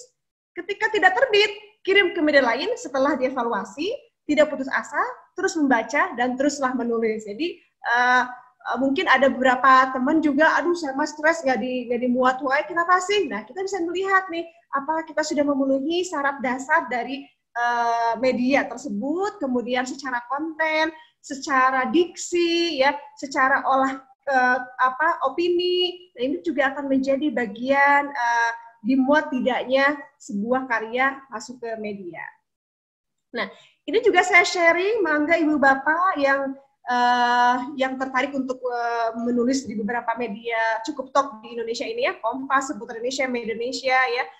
Mungkin yang kalau kita ingin mencoba mulainya, kita coba di media lokal dulu. Boleh lanjut ke media nasional, oke. Setiap media ingat punya selera. Oke, nah, honorarium. Apakah ada honorarium?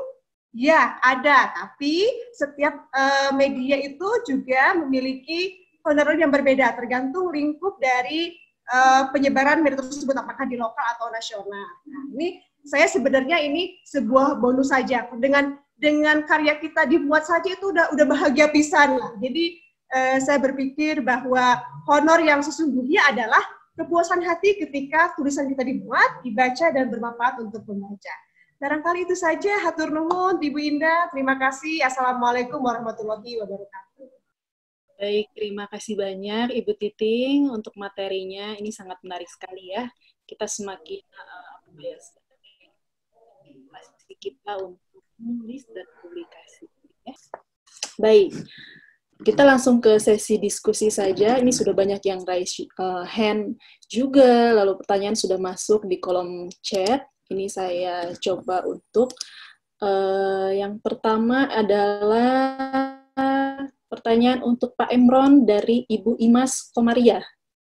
Ibu Imas Komaria bisa tolong di-unmute, mungkin bisa menyampaikan pertanyaan secara langsung agar kami lebih interaktif, Bu. Ibu Imas Komaria, ada? Assalamualaikum warahmatullahi wabarakatuh. Waalaikumsalam warahmatullahi wabarakatuh. Mangga, Ibu. Beberapa pertanyaan mungkin saya ditujukan kepada Bapak Dr. Emron Edison. Saya dari Universitas Wanita Internasional. Ada 3 pertanyaan. Yang nomor 1, pada waktu melakukan penulisan, kita kadang-kadang takut adanya terjadinya plagiarisme. Bagaimana dan tipsnya apa yang harus untuk menghindari plagiarisme tersebut? Yang kedua adalah pertanyaannya, saya sempat melakukan pengiriman tentang jurnal kualitatif. Di situ saya menyebutkan nama expert, tetapi reviewer menyatakan bahwa tidak harus dimasukkan nama expert. Bagaimana penulisan itu sehingga bisa, kalau tidak menyebutkan nama expert, apa yang harus saya lakukan? Yang ketiga, apakah dari penulisan itu apakah memang harus profesor atau doktor saja, atau mungkin bisa dari penulis-penulis lainnya? Gitu. Itu mungkin yang saya sampaikan. Terima kasih. Assalamualaikum warahmatullahi wabarakatuh. Sebenarnya sederhana aja untuk menghindarkan plagiat, yaitu masukkan aja sumbernya. Itu yang pertama. Jadi kalau kita masukkan sumber, maka kita terlepas dari plagiat. Yang kedua, ada trik lagi nih, ada yang kedua. Kalau kita ingin menulis sesuatu teori, kita baca aja beberapa teori orang lain, ya, teori yang lain, lalu baca lagi beberapa teori. Nah, lalu kita simpulkan itu. Kita lepaskan buku itu, kita simpulkan dari pikiran kita, ya. Jadi kita akan terhindar dari plagiat. Yang kedua, apakah expert itu harus ditulis atau tidak namanya? Memang ini sangat tergantung selingkungan atau gaya penulisan dari masing-masing jurnal. Tapi pada prinsipnya expert itu harusnya ditulis ya, karena sumber wawancara kita. Nah, yang ketiga, apakah profesor aja ya? Mungkin maksudnya apakah profesor atau doktor aja yang harus menulis buku, ya, atau yang berteori? Pada prinsipnya, tulisan karya ilmiah bukan dilihat dari gelarnya. Oleh karena itu, di dalam penulisan ilmiah itu tidak boleh ditulis nama gelarnya, umpamanya pendapat Dr. Emron Edison, tapi namanya saja. Karena yang dilihat bukan gelar, tetapi nilai keilmuannya. Saya kira itu, Bu Indah. Ibu, Mas. Terima kasih, Pak. Ya, terima kasih sama-sama. Cukup.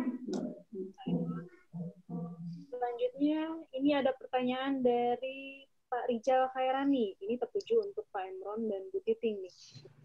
Dua-duanya harus menjawab untuk pertanyaan Pak Rijal ini, Ibu.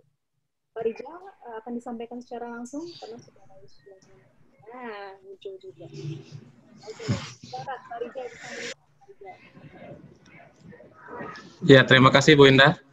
Baik, beberapa pertanyaan yang ingin saya sampaikan kepada Pak Emron maupun Bu Titing juga tadi sudah terjawab, ada beberapa yang terjawab.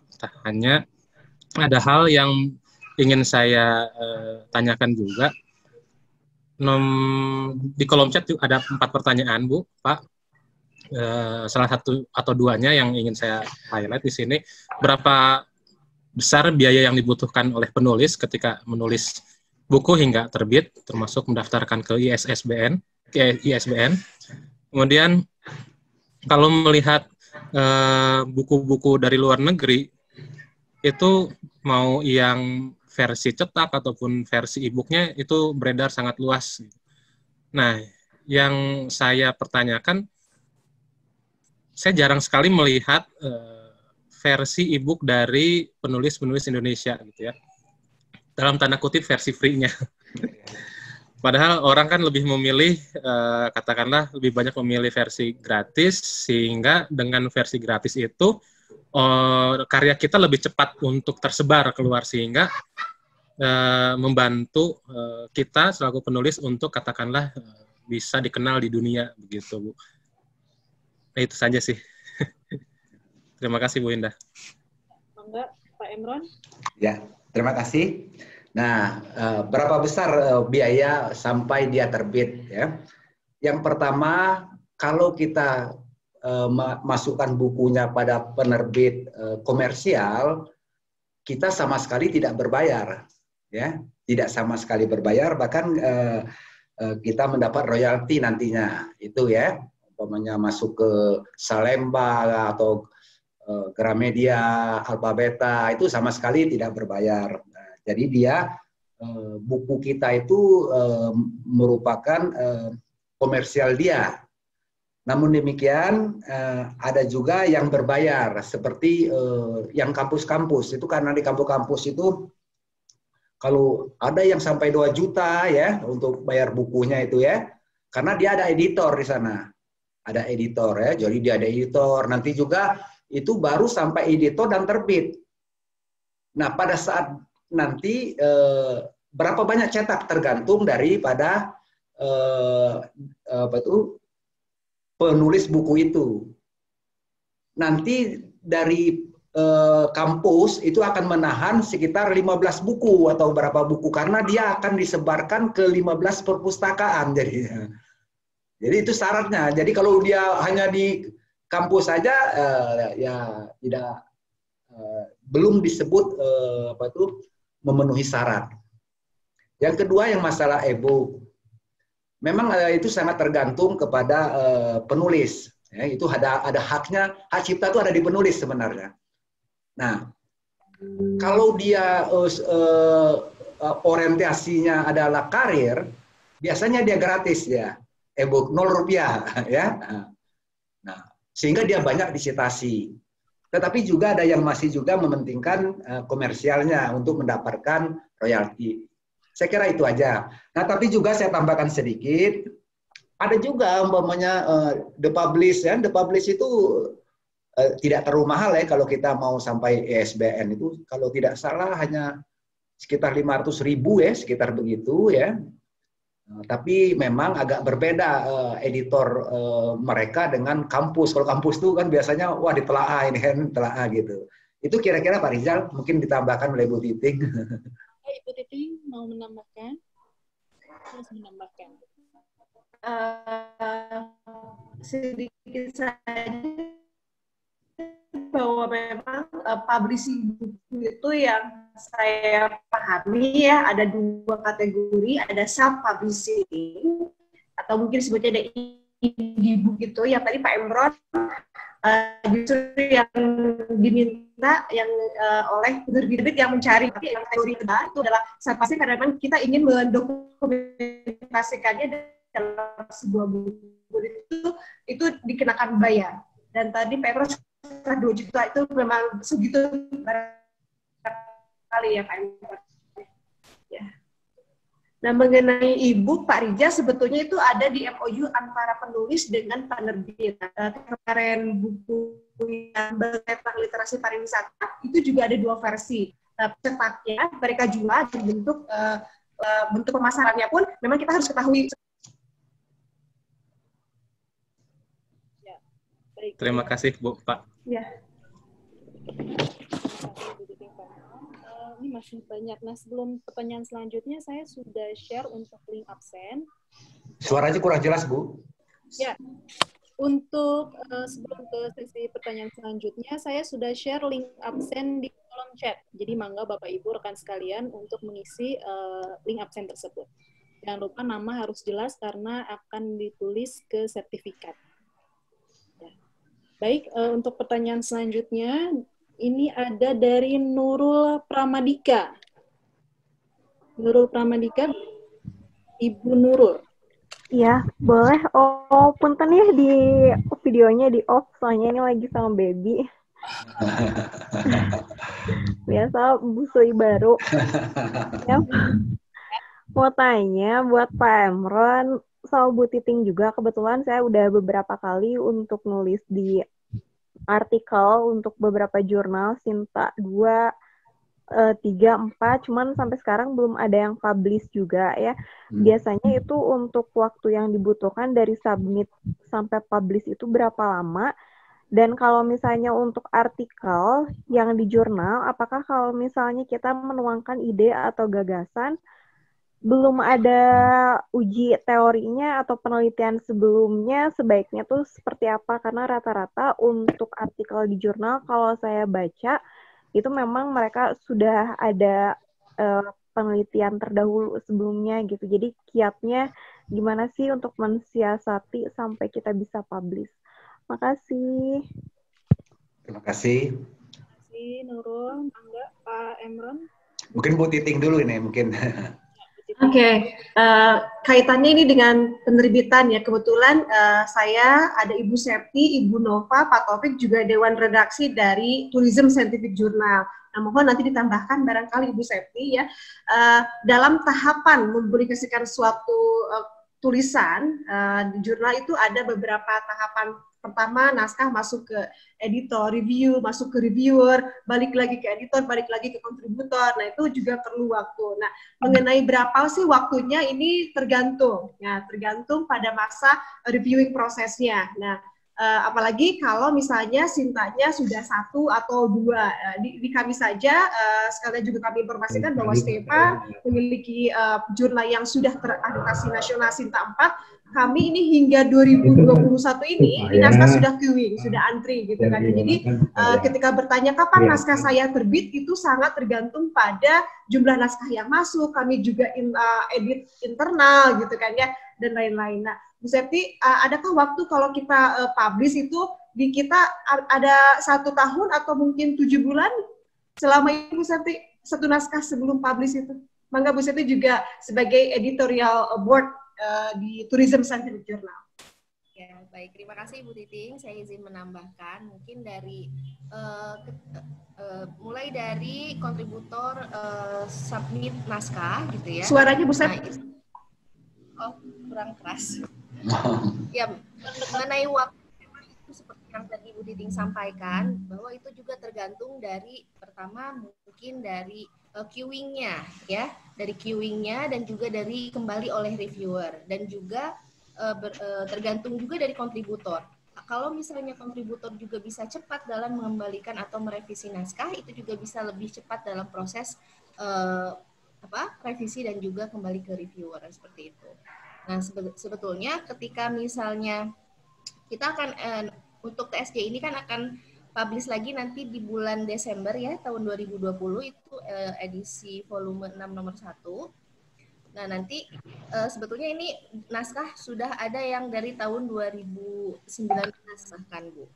Jadi bukan saja di beberapa bulan terakhir ini, tapi naskahnya memang sudah ada dari beberapa tahun sebelumnya. Atau bahkan ada yang sudah masuk melalui submit online. Jadi memang tergantung dari queuing naskahnya gitu. Bahkan ada juga mungkin naskah yang sudah masuk ke dalam reviewer itu setelah direview ketika naskahnya tidak sesuai, baik itu dari guidance ataupun kontennya, bisa saja reviewer mengembalikan ataupun menolak gitu. Begitu Bu Titi yang mungkin bisa saya tambahkan. Ya. Baik, hatur nuhun Bu Septi, maka Pak Emrod. Ya, terima kasih. Tadi ada pertanyaan harus ada penelitian sebelumnya. Ini saya kira Nurul ini mengambil metode kuantitatif ya. Perlu kita ketahui penelitian sebelumnya itu adalah kalau hipotesa itu terbukti, ini biasanya di kuantitatif itu, maka dia menjadi sebuah teori. Jadi oleh sebab itu kenapa penelitian sebelumnya itu masuk ke dalam kalau di skripsi atau tesis itu dia masuk ke dalam bab 2. Jadi penelitian terdahulu. Nah, kalau kita tidak menemukan penelitian terdahulu, ya, maka prinsipnya kita harus menemukan teori yang menyatakan pengaruh antara variabel X terhadap Y. Jadi kita harus temukan. Karena syarat dalam penelitian kuantitatif adalah menguji hipotesa atau menguji teori. Jadi dasarnya harus ada teori yang akan diuji. Nah, kalau kita belum menemukan teori itu, inilah kendala di dalam penelitian kuantitatif. Artinya mungkin kita akan beralih kepada penelitian kualitatif. Itu Nurul mungkin memang harus dicari itu teori yang menyatakan hubungan antara variabel dengan variabel itu. Sebab prinsipnya penelitian kuantitatif menguji hipotesa, ya. Itu kira-kira. Bagaimana Nurul, sudah? Iya Bapak, makasih. Iya. Hatur nuhun. Iya, makasih sama Nurul. Ya, sudah terjawab ya Nurul ya oleh Bu Titing dan Pak Emrod. Baik, selanjutnya nih Pak, ada pertanyaan yang sama dari Pak Hadi Wasino dan Pak Ramiri Munawar.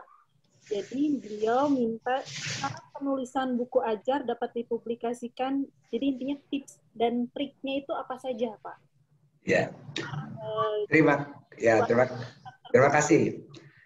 Begini, kalau kita menerbitkannya di kampus atau itu masih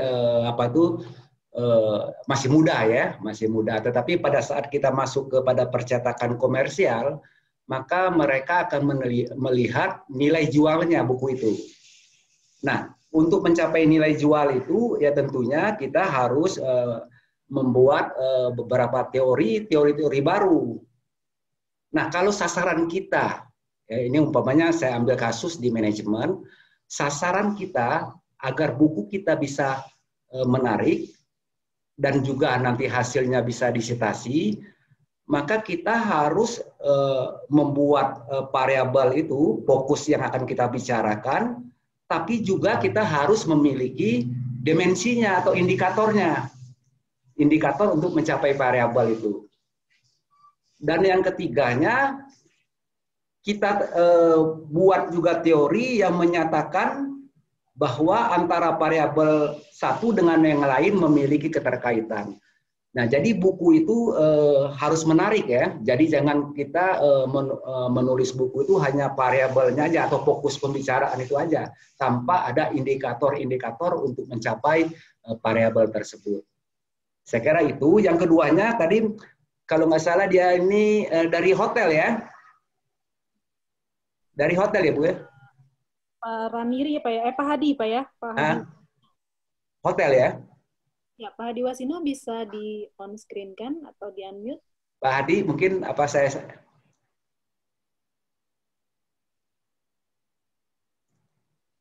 Pak Ramiri Munawar? Ada? Saya kira kalau dari pengalaman praktisi itu sangat mudah untuk dijadikan buku itu. Karena dia melihat dari kasus yang terjadi di lapangannya. Ya Pak ya, jadi tips dan trik jelas Pak ya untuk bagaimana tertib. Baik, makasih. Silakan. Bagaimana Pak Raneri? Ya, Assalamualaikum warahmatullahi wabarakatuh. Waalaikumsalam warahmatullahi wabarakatuh. Yang punya pertanyaan buat Bapak Dr. Emron maupun Ibu Titing. Jadi bagaimana tips dan triknya untuk menumbuhkan motivasi dalam menulis gitu Bu? Atau iya. Tadi saya. Ya, soalnya biasanya di tengah jalan tuh mood hilang atau kadang misalkan buntu dan juga bingung untuk meneruskan kembali. Iya. Silakan Bu Titing dulu. Ya, mungkin pertanyaan ini bisa menjawab juga untuk pertanyaan dari Bu Rike, Bapak Ibu, karena bertanya bagaimana moodnya nih, karena mood itu kadang kalau lagi jelek, malas nulis, nah itu untuk menumbuhkan rasa moodinya itu. Baik, Bu Titing. Baik, terima kasih Pak Raniri Munawar. Saya jujur mengakui bahwa saya sendiri juga belum seistiqomah atau sekonsisten terus menulis gitu kan ya. Sangat wajar, sangat manusiawi ketika misalnya kita ada mengalami titik jenuh gitu kan ya. Tapi kalau saya pribadi ya ada satu tulisan yang dibuat aja, entah itu saya mungkin untuk pengiriman ke blog writer atau mungkin ke Kompasi atau mungkin saya saja ya. Intinya mungkin untuk itu karena dalam apa yang tidak, maka tulislah gitu kan.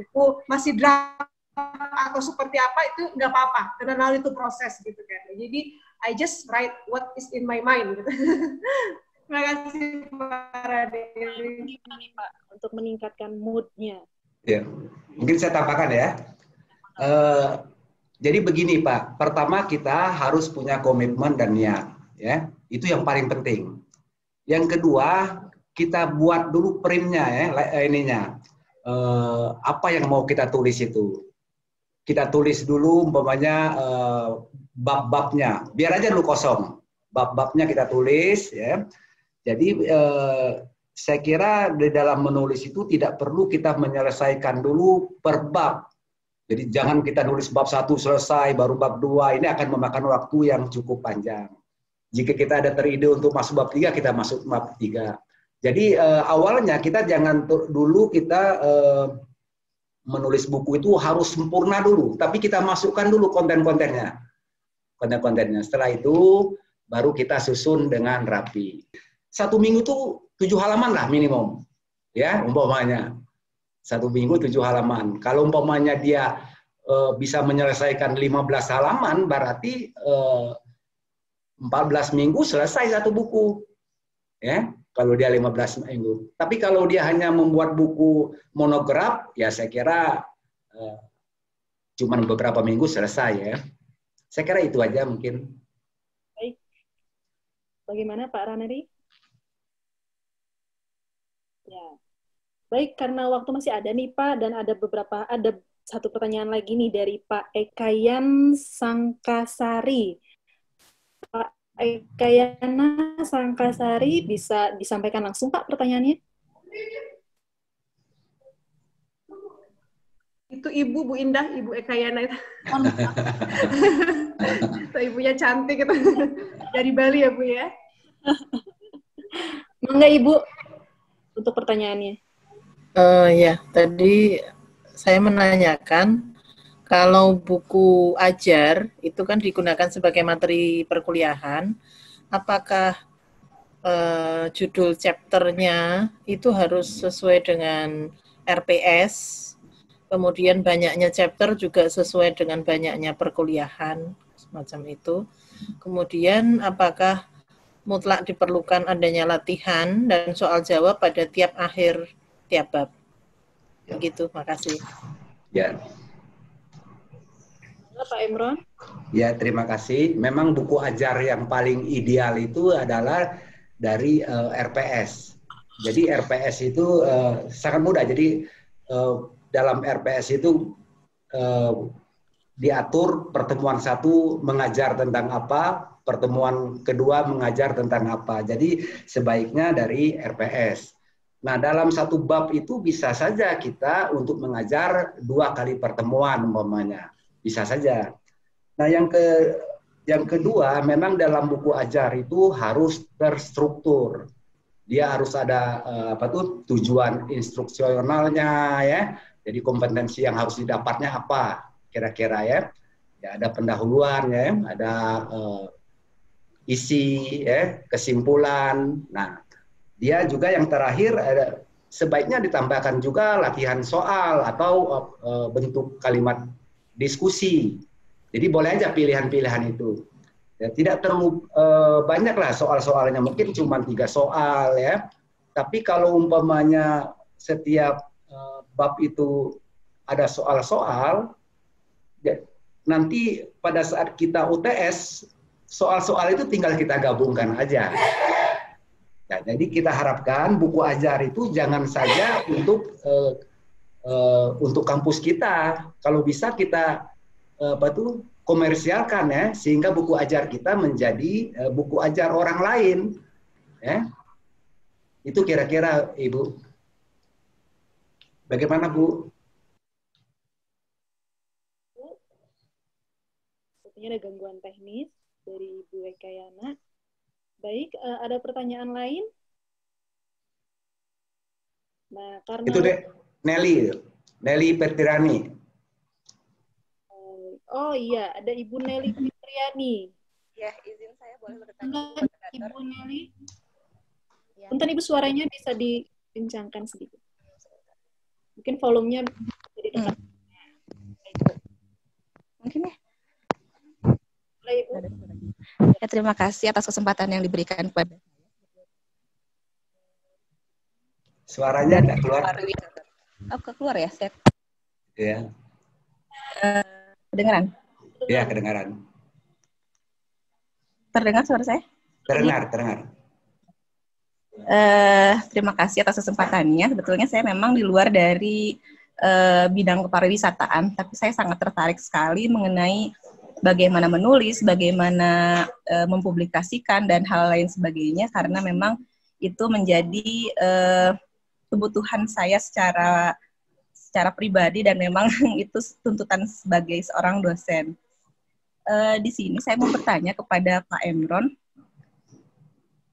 mengenai tadi monograf, karena betul saya baru juga memang ternyata draft disertasi itu bisa convert kita ke dalam sebuah monograf. Nah, itu nanti bagaimana tips and triknya agar hal tersebut bisa dilakukan? Kemudian tadi katanya monograf itu buatlah sesuatu yang memang belum dipublikasikan. Nah, kemudian jurnal atau artikel yang belum dipublikasikan.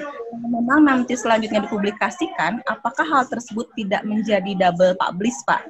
Jadi monografnya sudah terbit, kemudian artikel tadi mau dipublikasikan, nanti apakah hal tersebut tidak menjadi autoplagiarisme terhadap si penulis? Ya, itu mungkin Pak yang ingin saya tanyakan. Terima kasih. Ya, terima kasih.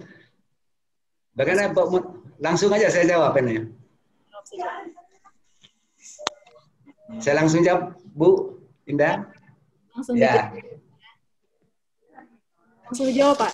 Ya, terima kasih. Pertama saya terharu juga yang bertanya itu sebenarnya keponakan saya. Keponakan saya Dr. Nelly Fitriani ya, alumni dari UPI ya. Itu mungkin kenal dengan Profesor Nok Mariani mungkin dia dari UPI, ketua prodi. Sampai saya lupa kampusnya apa itu, lupa ya. Ketua prodi juga dia. Saya dari Siliwangi, Pak. Oh iya, terima kasih.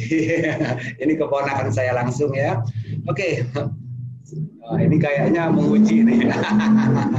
Oke, memang monograf itu adalah untuk satu kasus ya. Jadi dia tidak berseri. Jadi dia biasanya dari sebuah penelitian atau dari jurnal ya. Nah, memang sebaiknya jurnal yang belum dipublikasikan. Ya. Lalu bagaimana kalau umpamanya jurnal itu sudah dipublikasikan? Nah, memang kalau jurnal itu sudah dipublikasikan, maka jurnal itu menjadi referensi bagi kita. Harus dimasukkan referensi. Kan pada prinsipnya kalau referensi sumbernya dimasukkan, tidak menjadi autoplagiatnya tuh ya, tidak menjadi autoplagiat. Tetapi ada juga etika. Ya, jangan mentang-mentang saya udah masukkan sumbernya tapi isinya sama semua dengan yang kita publikasikan. Oleh sebab itu kita kembangkan hasil jurnal kita itu, kita kembangkan lagi sehingga dia menjadi kebaruan ya, kebaruannya. Nah, itu menarik, saya kira apalagi monograf itu hanya 40 halaman ya, minimum ya. Dengan lebar 15 cm kali 23 cm ya. Jadi sederhana ya. Jadi 40 halaman itu tidak termasuk daftar isi, daftar pustaka ya, itu konten aja. Saya kira bisa itu tapi dikembangkan ya. Jadi jangan utuh seperti apa yang kita sudah dipublikasikan. Itu.